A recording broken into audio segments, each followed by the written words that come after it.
Olá, pessoal. Bom dia. Bom dia, boa tarde, boa noite, né? Depende do horário que vocês estiverem assistindo esse vídeo. Dando continuidade, então, à nossa disciplina, né, de literatura infantil, a gente tem alguns conceitos, alguns pontos que a gente precisa trabalhar, tá? Eu estou fazendo essa videoaula justamente para a gente poder recuperar aqueles dias de chuva, que houve aula, mas vocês não compareceram, né? Então, a gente precisa recuperar o conteúdo.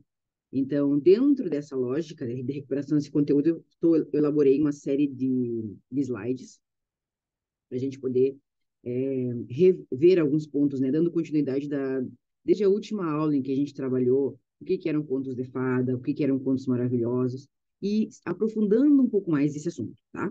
Então, não fica só nos contos, e sim nos autores desses contos e de como eles surgiram dentro da literatura, e posteriormente da literatura tradicional, e posteriormente na literatura infantil, tá? Então, para a gente dar início, a gente vai conversar um pouco sobre esses conceitos, origens e fontes, alguns que já foram falados em aula, inclusive alguns autores que são extremamente importantes dentro dessa literatura. Tá bem? Vamos lá, então. Deixa eu ver como é. Aqui. Vamos começar, então, pelo Charles Perrault, tá? Que é conhecido como pai da literatura infantil. Então, Charles Perrault, ele foi um importante escritor francês, autor de grande número de contos infantis, entre eles A Bela Adormecida, O Gato de Botas, Chapeuzinho Vermelho e O Pequeno Polegar. Na verdade, ele não é um autor em si, né? Porque ele não construiu essas histórias. Ele foi coletando do ideário, da tradição oral, do ideário da comunidade ali, dos saraus, dos salões de literatura, de conversas que haviam, né, salões franceses, que eram encontros entre os intelectuais, entre a alta sociedade e a nobreza, em que eles conversavam versavam, na verdade, né? Esse é o termo, versavam, era conversar sobre diferentes temas, sobre ciência, sobre literatura, sobre história, enfim, eram momentos de encontros e conversação. Então, nesses encontros e no ideário popular, ou seja, nas conversas, no boca a boca, é que essas histórias elas emergiam, elas surgiam, né? E ele foi uma pessoa que pegou essas histórias e escreveu, e transcreveu essas histórias, passou para o papel. Então, ele é o autor porque ele foi o primeiro a ter essa ideia, tá? De escrever, mas as histórias elas já existiam no imaginário popular, tá bem? Então, Charles Perrault ele nasceu em Paris, na França, lá no ano de 1628, no dia 12 de janeiro. Ele é filho do Pierre Perrault e da Paquette Leclerc, que tinham descendência da burguesa, né? Eles eram uma família abastada, uma família que tinha condições, tá? Ele ingressou em 1637 no colégio, onde realizou um brilhante estudo literário. Na verdade, ele não concluiu os estudos dele na escola. Ele se retirou porque ele tinha muitas discussões com alguns professores que não concordavam com as ideias dele. Ele era um homem à frente do seu tempo, né? Então, ele concluiu seus estudos primários, sozinho, em casa, e depois ele ingressou no curso de Direito, onde ele se formou aos 24 anos, tá? Então, ele iniciou o curso lá de Direito em 643 e concluiu em 651. Bastante jovem para a época, né? Que mais que eu queria dizer aqui? Acho que era isso. O início da carreira dele, então, ele foi. Como ele escrevia muitas prosas, muitos textos relacionados à monarquia, em homenagem ao rei, isso chamou bastante atenção, além da origem nobre que ele tinha, né? Então, ele foi cobrador, ele acabou conseguindo um cargo, ele e o irmão, ele tinha um irmão, chamado Claude Perrault, e esse irmão mais tarde virou um arquiteto muito famoso também, tá? E ele, devido a essas homenagens, esses textos que ele escrevia em relação ao rei, ele foi convidado a exercer um cargo na monarquia, né? Então ele foi cobrador-geral da corte e depois deu início à sua carreira literária, publicando uma série de odes dedicadas ao rei Luís XIV. E ele tornou-se assistente de Colbert, que era um conselheiro da corte, né? Tanto ele quanto o irmão tornaram-se assistentes desse conselheiro do rei. É dessa época a obra Ode sobre o Casamento do Rei, tá? Que é justamente textos alusivos a esse rei, dessa época, né? O rei Luís XIV. E em 1665, ele passou a trabalhar na Superintendência de Obras Públicas do reino. E em 67, ele ordenou a construção do Observatório Real, que seguia um projeto do irmão dele, que era arquiteto, que é o ele tinha feito. Ele também foi um dos colaboradores para a fundação da Academia Francesa de Ciências, para a reconstrução da Academia de Pintura e também para a Academia Francesa de Letras, do qual ele mais tarde veio a fazer parte, tá? Então era um homem bastante dedicado à cultura, percebe-se, né? Bom, com relação aos contos de fada, né? Como é que surgiram então esses contos de fada? Ele começou lá em 1671 com uma extensa publicação literária, né? Entre elas O Espelho e a Metamorfose de Orante, Diálogo de Amor e Amizade e O Parnaso Conduzido a Extremos. ele foi, com esses textos que tiveram bastante repercussão, os textos dele tinham bastante repercussão. Não eram textos aleatórios, eram textos que... Lembrando que naquela época era uma época que não existia internet, que o mundo não era globalizado, então era muito difícil essas obras elas reverberarem com bastante intensidade. Normalmente eram coisas mais, eram textos mais locais, assim, poucos textos eles tinham uma grande repercussão, né? E os textos dele tinham esse impacto, né? Essa capacidade de serem traduzidos para outros países. Naquela época era uma coisa bastante difícil, né? Enfim, e com esses textos ele foi então eleito para a Academia Française de Lettres. Aí na Academia Francesa ele enfrentou uma longa disputa intelectual chamada de querela dos antigos e dos modernos. O que é essa querela dos antigos e dos modernos? É justamente uma briga intelectual de soberania dos textos. Ou seja, os antigos diziam que os textos escritos de antigamente tinham uma influência bastante greco-romana, de falar de mitologia grega, de mitologia romana, de falar desses deuses, né, que compunham essas mitologias, de falar também sobre uh, a, toda a cultura grega, as paisagens gregas, a vida, a política, a religião, como eram discutidas à época, né? Então, eram esses textos que eram textos considerados antigos e que eram clássicos. Então, vem o Pierre e alguns outros autores também com essa ideia um pouco mais modernista de trazer outras temáticas, de discutir outras questões, outros temas dentro dessa literatura, que não seguiam essa lógica, né, essa lógica greco-romana, eram intitulados modernos e enfrentaram ali uma resistência. É bem como os modernistas brasileiros, se a gente for comparar com a literatura brasileira, a gente tem ali, na primeira geração da literatura brasileira com os modernistas, é, é todo um trabalho de convencimento de que essa literatura é válida, porque, afinal, sendo literatura uma arte na forma escrita, eu preciso ter quem consuma essa arte, quem aprecie essa arte, senão não há sentido de fazê-la, né? Então, justamente era esse o objetivo deles, era convencer a população, aos consumidores, as elites que eram consumidoras dessa arte, né, de que ela era uma arte que valia a pena, de que ela era uma arte que merecia ser apreciada e que tinha um valor a agregar para a história, para a sociedade, né? Então era essa briga da querela dos antigos e dos modernos, né? De qual eram os melhores textos, quais deveriam ser considerados textos superiores, os antigos ou os modernos. Sendo que o clássico sempre vai ser o clássico, sempre vai manter a ideia, né, que nós concebemos hoje é que os textos clássicos, eles mantêm todo o seu caráter genuíno de literatura, mas os novos também têm que ter espaço, né? Essa é a lógica. Tem espaço para todo mundo, essa é a ideia, né?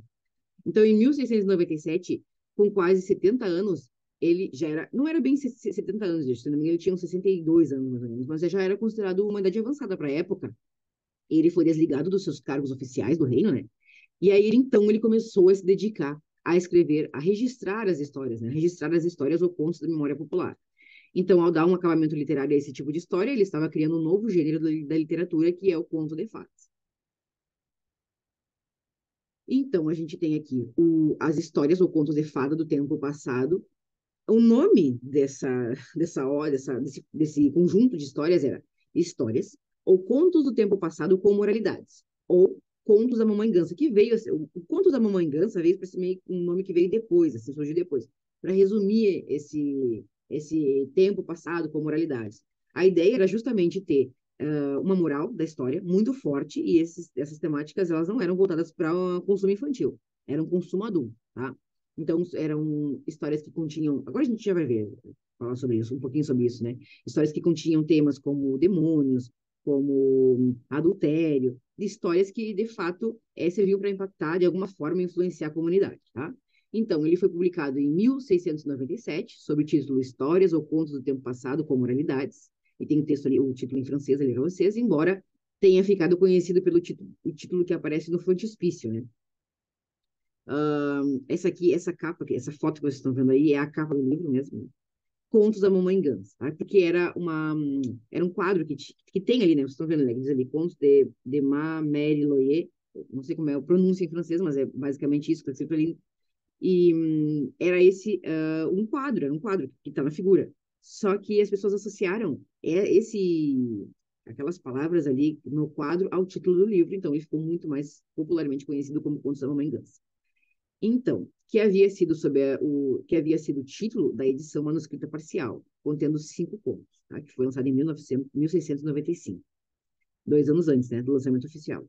As morais, elas vinham em forma de poesia que encerravam cada história. Então, tinha a prosa, né, que é o texto corrido, dividido em parágrafos, e ao final tinha a moral da história, que era em poesia, tá? Encerrando esses textos. Então, a edição original de 1697 continha uma dedicatória à Mademoiselle, né, a senhorita, assinada por Pierre Darmancourt, que é o filho do autor, tá? Ele é o filho do autor, filho do Pierre, desculpe, não é Pierre, é Charles Perrault, né? Filho do Charles Perrault, o nome dele era Pierre, da Mancourt, tá? Como se ele tivesse escrito esse livro, tá? E ele continha 8 histórias, que eram a Bela Adormecida, Chapeuzinho Vermelho, Barba Azul, O Gato de Bota, As Fadas, Cinderela, Henrique o Topetudo e o Pequeno Polegar. Depois houve um relançamento dessa obra, devido ao grande sucesso, né? Eles acrescentaram mais 3 títulos, tá bem? Bom, então, como eu havia comentado, né, essas histórias são histórias anônimas, porque eram do imaginário popular, do conto popular, da linguagem oral, do passado, que eram destinadas ao público adulto e apresentavam elementos como incesto, canibalismo, adultério, demônios, entre outros temas, que não são infantis, são adultos. Somente a partir da pesquisa do autor é que foram retiradas dos textos as passagens consideradas inadequadas para as crianças e esses textos foram adaptados. Surgia assim a literatura infantil, que, partindo dos antigos textos da tradição oral, devidamente adaptados ao novo ouvinte, tinham como objetivo orientar a formação moral dos leitores mirim. Então, como já foi conversado em aula, essa ideia de adaptar textos, a literatura infantil toda, ela vem desses textos infantis, desses textos adultos adaptados aos textos infantis. E ela vem justamente para trazer uma moral de educação, não só essa moral, mas também o apego à leitura, o apego a, a,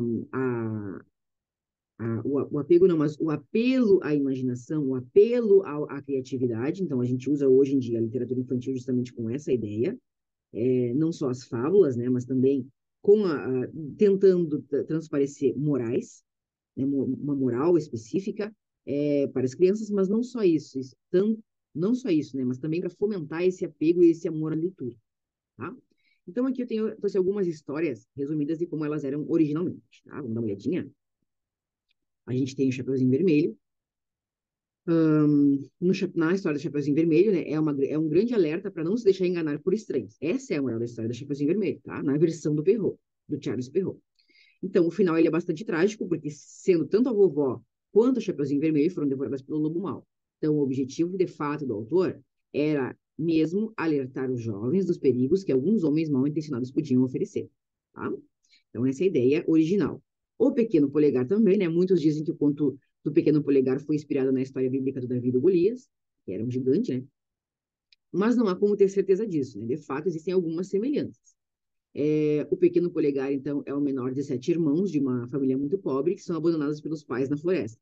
E lá eles se deparam com um ogro gigante e só conseguem escapar por causa da astúcia do caçula, né? Do pequenininho, que era, embora fosse menor, ele era o mais inteligente, né? Para poder capturar o gigante, tá? Então, essa é a ideia do Pequeno Polegar. Eu parei agora porque eu lembrei de uma história que é a Odisseia de Gilgamesh. Dentro da literatura, isso na literatura antiga, né, mesopotâmica, existe um texto que é a Epopeia de Gilgamesh, é o nome do texto, tá? E ele não é Odisseia, é Epopeia, a Epopeia de Gilgamesh. E ele é um texto que ele é muito semelhante ao texto da, da Arca de Noé, da história de Noé, né? Construiu a arca, colocou os animais, justamente para salvar 2 de cada espécie. E, e a epopeia de Gilgamesh ela é bastante semelhante com o núcleo da história, né? O centro da história. Então, dentro da literatura, e aí os povos mesopotâmicos, eles são bem mais antigos que Cristo, né? São antes de Cristo. Então, muito dessas histórias, estou citando isso porque muitas dessas histórias elas se perdem com o tempo, são reinventadas e reescritas como originais, como no primeiro momento, o que de fato aconteceram, né? Não é uma discussão se aconteceu ou não, né, pessoal? Isso não cabe a nós discutir a Bíblia ou qualquer outro texto. Eu só estou falando que existem muitas semelhanças nessas histórias, né? E que porventura elas têm alguma determinada ligação em algum momento, tá? Mas a gente não sabe estipular qual é esse momento e se elas são de fato cópias ou reproduções ou histórias originais, tá? Então, é bastante interessante nós refletirmos sobre isso, tá bem? Depois a gente tem também a Bela Adormecida, que é a famosa história da princesa amaldiçoada ao sono profundo, para uma bruxa vingativa. Então, os pais da menina convidaram todo o reino para o aniversário dela, menos a bruxa. Então, essa bruxa ela lançou uma maldição, isso na história original, né? Que quando a princesa fosse grande o suficiente, iria espetar o dedo em uma roca, defiar e cair em sono profundo. Então, na história original, passam 100 anos até um príncipe conseguir quebrar a maldição, né? Isso que é guardar rancor. Enfim, aí as pessoas todas mortas, ele lá esperando ela acordar, e no fim, né, todo mundo morreu até que passou 100 anos até um novo príncipe encontrá-la.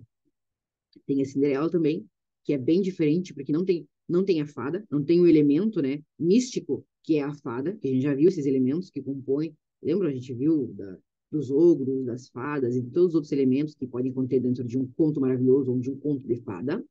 Então, também é conhecida como Gata Borralheira, a história da Cinderela, né? Cinderela, então, é provavelmente o conto que mais recebeu variações ao longo de todos esses anos de existência. Se a gente for calcular, são mais de 500 anos de existência, isso, mais de 500 anos de existência dessas histórias, e elas foram se transformando, né, ao longo do tempo. Então, na obra do Charles Perrault, não existe nenhuma fada madrinha.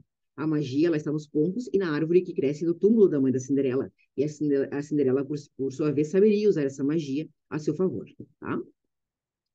O Gato de Botas também, que muito antes do Shrek, né, o Gato de Botas já existia e já tinha sua própria história escrita, registrada do Charles Perrault. Então, o caçula de 3 irmãos recebe um gato de herança e, a princípio, não acha a menor graça naquele gato. Até que o gato recebe um par de botas e mostra que ele tem grandes habilidades, né? Convencendo o rei a dar a mão da filha dele, da princesa, né? Para o pobre dono do gato, que era um plebeu, tá? E mais, as fadas também, né? Então, é um ótimo ponto para ensinar as crianças a como ser gentil e bem educado com os outros pode ser recompensador. Então, a ideia é a existência de 2 irmãs, uma muito simpática e uma outra bem grosseira. Então, elas se encontram com uma fada que concede a cada uma o dom de acordo com o seu temperamento. Então, aquela que é a delicada, ela passa, quando ela fala, saltam flores e pedras preciosas da boca dela, né? E a outra larga víboras. Então, adivinha, né? Quem viveu feliz para sempre e quem ficou sozinho. Então, é uma ideia bastante até antifeminista, né? De que a mulher não pode falar as coisas que ela pensa, de que ela não pode se expor e que ela tem que ser gentil e educada assim. É uma ideia para ver como essas histórias elas tinham uma moral, né? Uma moral bastante firme e de influência. Esses autores, na época, eu costumo dizer, que esses autores eram os influencers de hoje em dia, né? Eles tinham uma capacidade muito grande de manipular as massas, de manipular a opinião pública, tá? E isso era uma forma também de manter o controle social. Não vamos esquecer disso, né? Que mais? Tem também a história do Henrique o Topetudo. E o Henrique ele nasceu muito feio, mas muito inteligente. Então, uma fada concedeu ao príncipe o dom de transferir parte da sua inteligência para a pessoa que ele mais amasse no mundo. E em outro reino, tinham 2 princesas gêmeas que nasceram também, né? Uma linda e burra, né? Um pouco estúpida e burra mesmo. E outra feia e inteligente. Então, a mesma fada concedeu o dom à bela princesa de transferir parte de sua beleza para quem ela amasse. Então, o Henrique e a princesa se apaixonaram, não sem relutância por parte da princesa. Então, é um conto que fala de como vemos melhor as qualidades de quem nós amamos, mesmo que elas possam não ter uma beleza considerada, né, padrão. Enfim. E também tem a história aqui que chama Os Desejos Ridículos. Desculpa. Então, essa história, ela traz assim, né, cuidado com o que tu deseja. É um pobre lenhador que recebe 3 desejos de uma árvore encantada. Então, quando ele chega em casa, sua mulher convence a refletir sobre o que vai pedir até o dia seguinte. Mas eles eram pobres, né? Ele era lenhador e eles tinham fome. Então ela pediu salsichas. Aí lá se foi o primeiro pedido, né? Aquelas salsichas. Aí a mulher reclama e ele deseja que o nariz da mulher vire uma salsicha. Aí lá se foi o segundo pedido. E aí, para acertarem, né, uma trégua, e ele deseja que o nariz dela volte ao normal. Aí lá se foi o último pedido e tudo ficou como era antes, né? Em vez de eles utilizarem a inteligência para poder racionalizar e pedir algo que fosse benéfico, que fosse produtivo para eles, eles ficaram brigando entre si e não alcançaram o seu objetivo. Então, também, essa é uma moral da história, né? De quanto nós precisamos ou devemos ser racionais em determinados momentos para poder atingir os nossos objetivos maiores, né? Os objetivos maiores devem se sobrepor as picuinhas, as brigas, as coisinhas ínfimas, né? Triviais do dia a dia. Bem, era isso então. Desejo a vocês bons estudos. Quero fazer vídeos curtinhos para não serem cansativos também, né? E espero que vocês possam aproveitar. Tá bem, pessoal? Era isso. Muito obrigado e até a próxima. A gente segue, né? Agora os próximos é o Christian Andersen e também os irmãos Green. Até mais.